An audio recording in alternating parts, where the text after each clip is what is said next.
Hi guys, welcome or welcome back. Thank you so much for clicking on this video. Hopefully you did this because you listened to the previous video about the book that I'm reading, The Lost Boys of Bird Island. So I'm just going to go over the chapters that we already done, and I am going to put a timestamp here, so if you want to skip this, please feel welcome. And after that, I'm just going to give my short opinion on where we stand at this stage.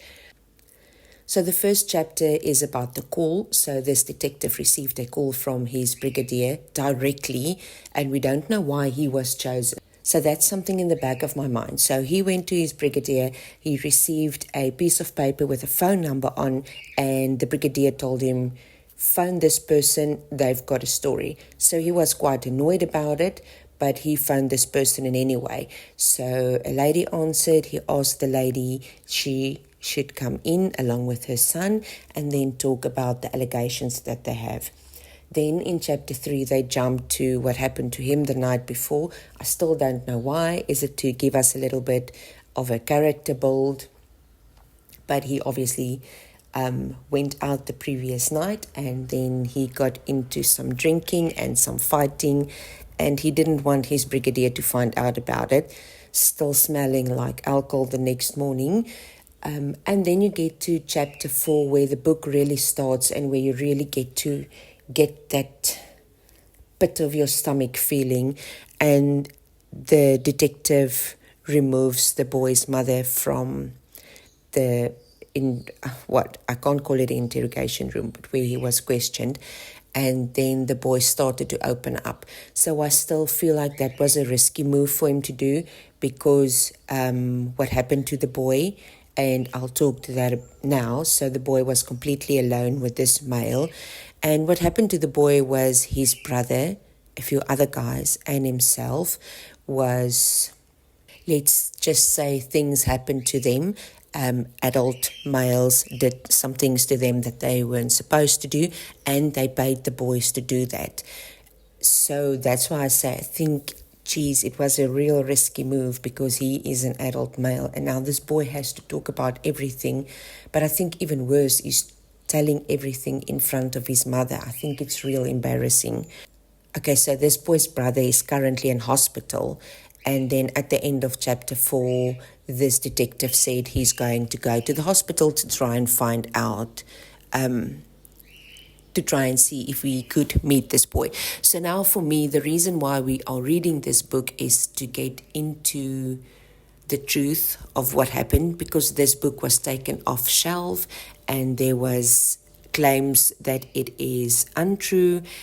The main reason for that is that some people mentioned in this book said it was defamatory and it was untrue. So obviously the book was 2 years after it was published, taken off shelves, and Media 24 actually gave an apology to one of the persons in the book who claims were made against, and not everybody else. So that's also something I'm wondering about.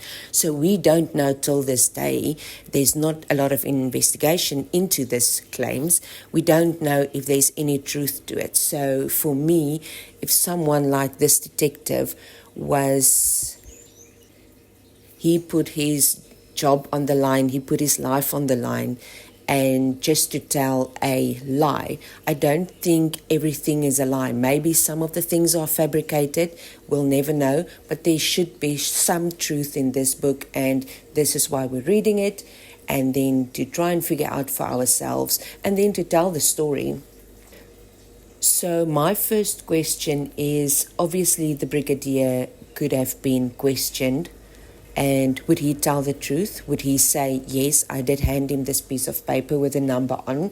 Did he start everything? Or would he just say, no, I don't know what this detective is talking about? And then the mother that was called and the son that came in. So we already have 3 people that can basically attest to, was that part of the book true or not? But then again, they were talking about very wealthy men. They were talking about politicians.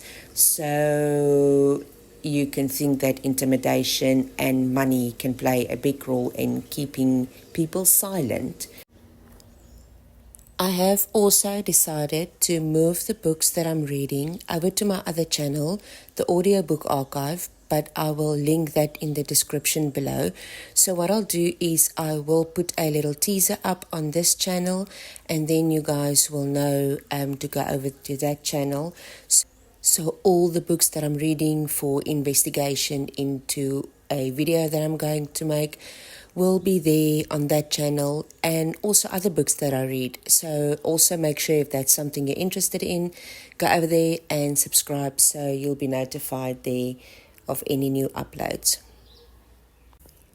I also quickly came to realize that there is two distinct camps regarding the contents of this book. So there is the one camp that say it is a complete hoax, and then there's the other camp that say it is absolutely true. So me reading this book doesn't actually say anything. It's just me investigating into something and reading the book while I do it. So I purely read this book. I don't have any backstory at this stage apart from that YouTube video that I saw regarding any of the allegations made in this book. It's just me reading the book for basically documentary purposes, educational purposes, and then we will just see where it goes from there. So I'm also not sure how many chapters I will read this time. And let's start with chapter 5, which is The Wounded Boy. So with that being said, pause this video, go make yourself a cup of coffee, because I think we'll read another 3 or 4 chapters, and let's get into it. I detest hospitals. The corridors are dark and gloomy. There are no windows, so the cheerful rays of sunlight are kept out. Frankly, I'm terrified of medical institutions. I reckon the only thing you get hanging around them is some disease you never had in the first place. I mean, it makes sense. You're entering a space teeming with millions of germs, viruses, bacteria, and infectious diseases. You're bound to walk out with something you didn't ask for. And yeah, I think it's absolutely true. You get that morbid feeling when you walk into a hospital. I think it all actually depends on what hospital, but the state of some hospitals, especially here in South Africa, are so bad.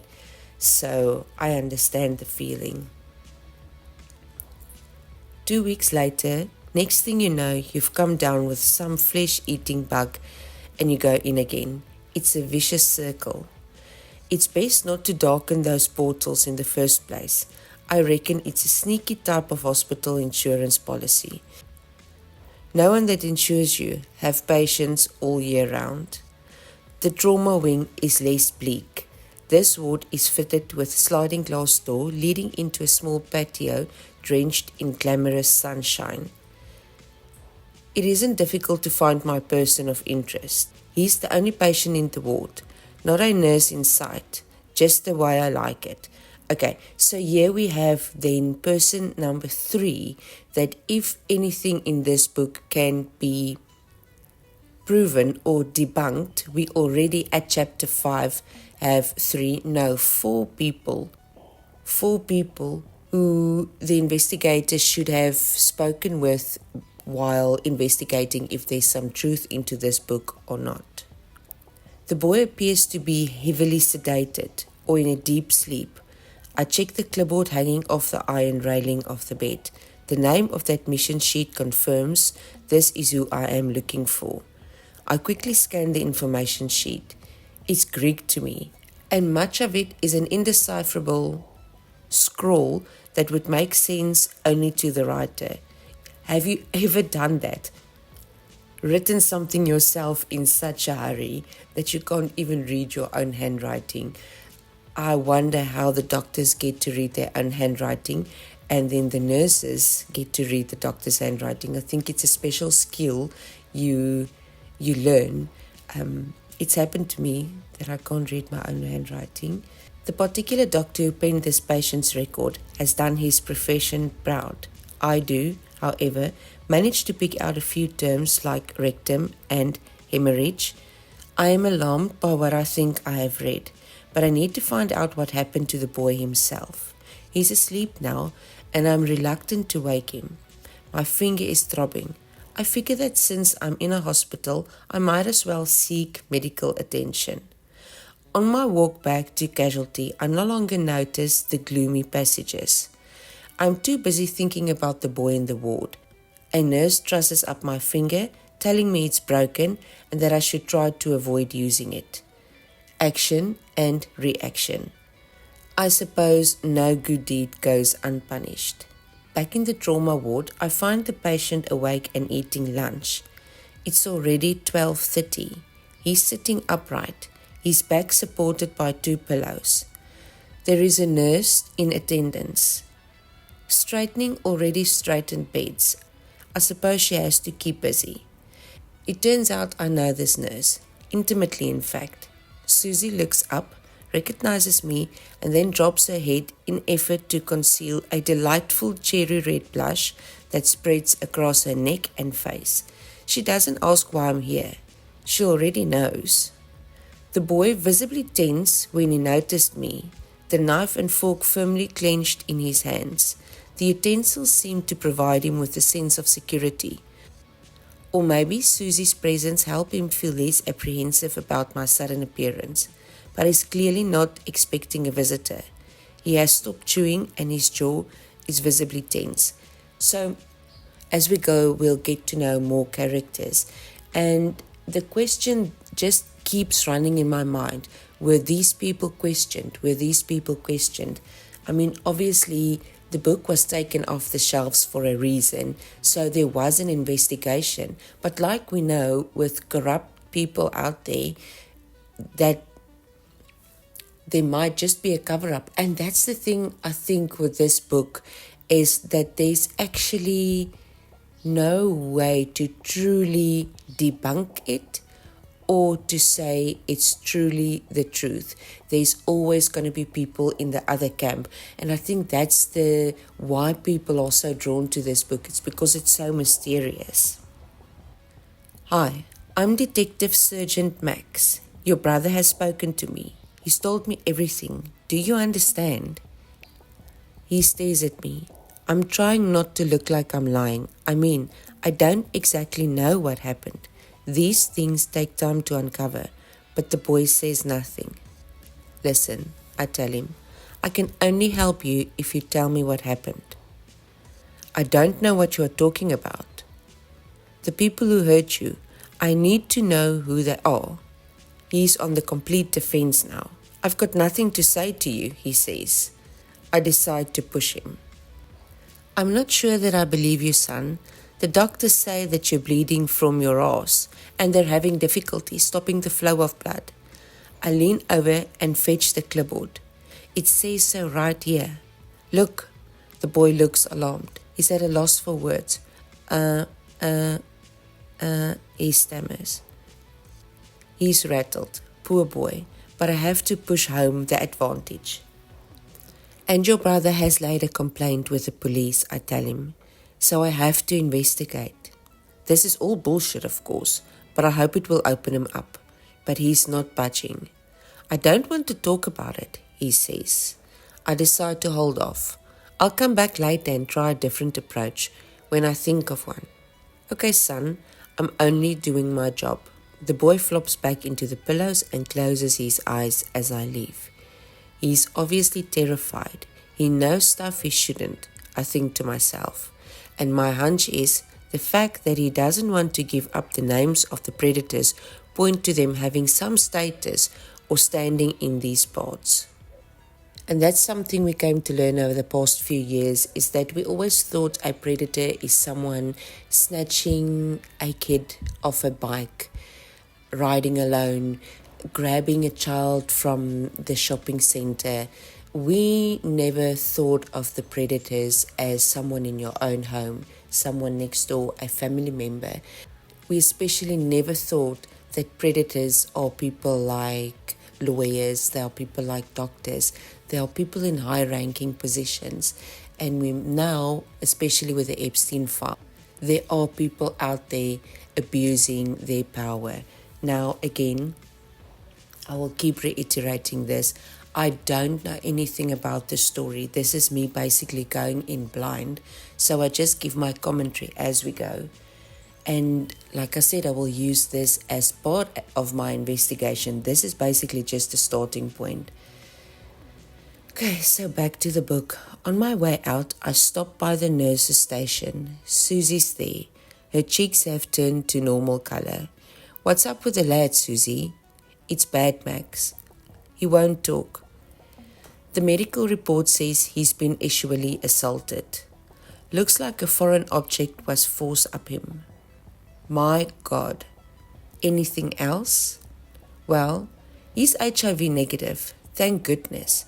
The results came through this morning. But we were worried that if one of his attackers is positive, that this boy will be infected, and he lost a lot of blood. So I think the idea that the nurse has here is that this was a one-time attack, because she's talking about attackers. Okay, probably more than one person. They obviously saw how he looked. I don't think she's got any idea in her mind that there's some sort of a ring happening in her hometown. HIV and AIDS have only recently been detected in South Africa, and the country is at the beginning of an unimaginable epidemic. And that's so true, that I think we couldn't have known how this virus would spread in South Africa. He won't tell me anything either, I tell Susie. I don't know how to get through to him. Bluff him, Max. Play the 5-card trick on him. And how do I do that, Susie? Oh, come on. You're an expert at that.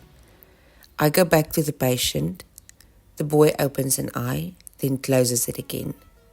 I try using a shock tactic. Son, I'm leaving now. The good news is that you are HIV negative. The bad news is that if the men who assaulted you are HIV positive, then in 6 weeks' time, you are going to test positive. Your anus has been ruptured so badly that it's not impossible that you have been infected. The blood drains from the boy's face. I tell him about AZT, a drug the Americans have recently manufactured that delays the onset of AIDS. The problem is that AZT is not available yet in South Africa, and if and when it does get to our shores, it's going to cost a fortune. And then I pull the 5-card trick. If you sign a sworn statement, if you tell us who actually assaulted you, when the treatment becomes available, the state will give it to you free of charge. That's the law. You can also sue the men who did this when I arrest them. I leave my words hanging in the air and exit the room. I have no idea where this investigation is heading. I have nothing. Will he fold or will he call my bluff? I wink at Susie on my way out. As I walk into George's pub, a roar of laughter erupts. A few locals and George find the sight of my bandaged finger hilarious. So, who the hell stuffed you up, Max? George quips. That person still needs to be born, mate, I report. Listen, I saved you from taking a beating by that ugly mean machine, if you care to remember correctly. Yeah, sure, Max. And he's even uglier now. No stuffing nose. Bet he sounds like a bulldog when he sleeps.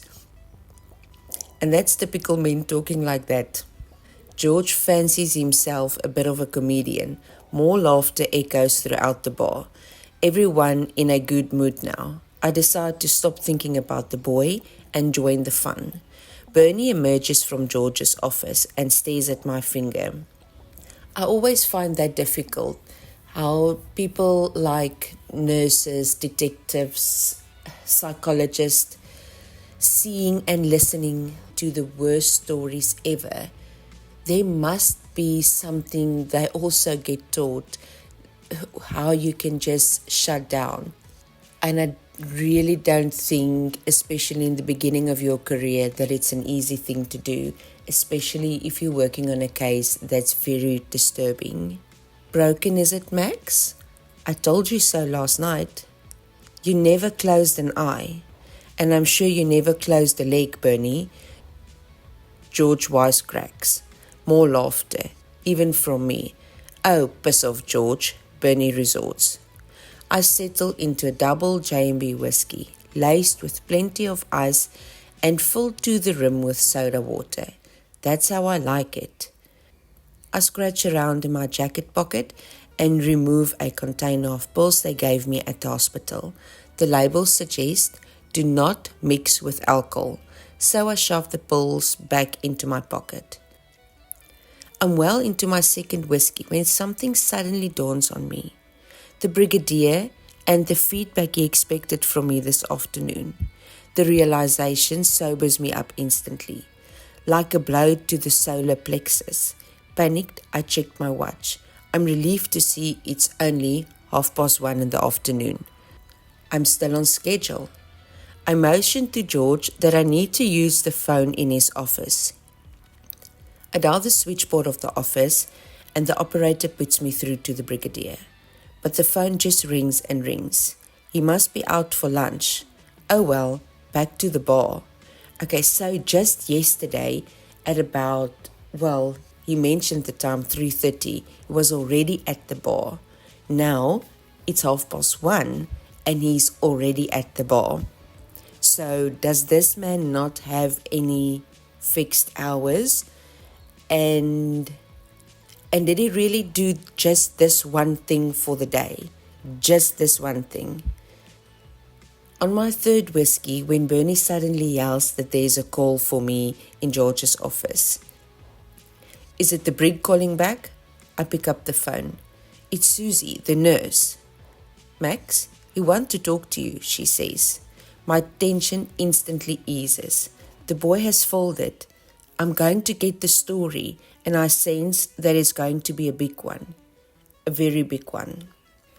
And what I don't like is the way this part was written. I'm going to get the story. I don't think something like this should be seen as a story.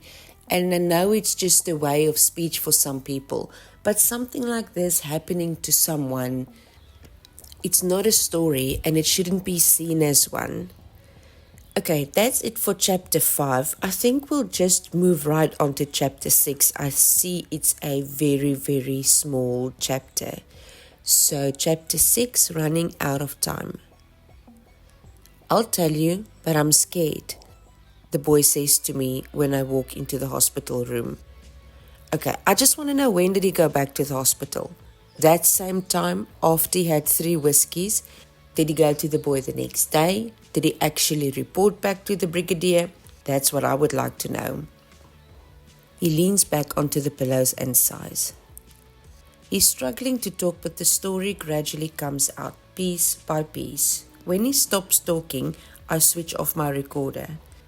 Everything he's told me corroborates what his younger brother has told me. And there's more, much more.